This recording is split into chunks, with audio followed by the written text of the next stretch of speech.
بسم اللہ الرحمن الرحیم۔ سورہ فاتحہ کی خصوصیات اور اس کے فضائل میں سے ایک یہ بات بھی ہے کہ سورہ فاتحہ سورۃ شفا ہے۔ یوں تو پورے کا پورا قرآن مجید ہی شفا ہے، مگر سورہ فاتحہ کو خصوصیت کے ساتھ سورہ شفا کہا گیا ہے۔ چنانچہ اللہ کے آخری نبی حضور نبی رحمت صلی اللہ علیہ وآلہ وسلم نے ارشاد فرمایا، ہے ام الکتاب وَهِيَ شِفَاءٌ مِّن كُلِّ دَاءٍ۔ سورہ فاتحہ ام الکتاب یعنی قرآن مجید کی اصل ہے اور اس میں ہر بیماری کی شفا ہے۔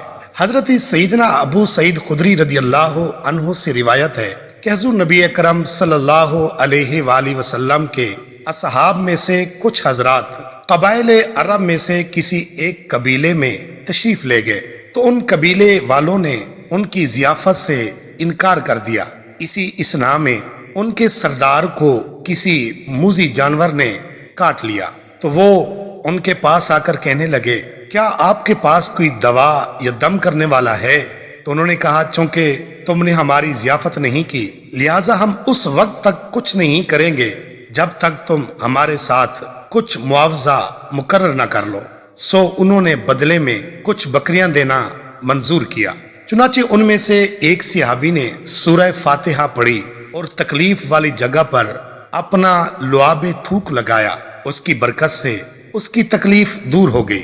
جب وہ بکریاں لے کر آئے تو ان سے دیگر صحابہ نے کہا، ہم اس وقت تک بکریاں نہیں لیں گے جب تک حضور نبی اکرم صلی اللہ علیہ وآلہ وسلم سے اس کے متعلق پوچھ نہ لیں۔ آپ صلی اللہ علیہ وآلہ وسلم سے انہوں نے جب پوچھا کہ حضور کیا یہ بکریاں لینا ہمارے لیے ٹھیک ہے، تو آپ صلی اللہ علیہ وآلہ وسلم مسکرائے اور فرمایا، تمہیں کیسے معلوم ہوا کہ یہ سورہ فاتحہ دم کرنے کی چیز ہے؟ خیر، بکریاں لے لو اور ان میں میرا حصہ بھی رکھو۔ یہ حدیث متفق علیہ ہے، یعنی اسے امام بخاری اور امام مسلم رحمہم اللہ نے روایت کیا ہے۔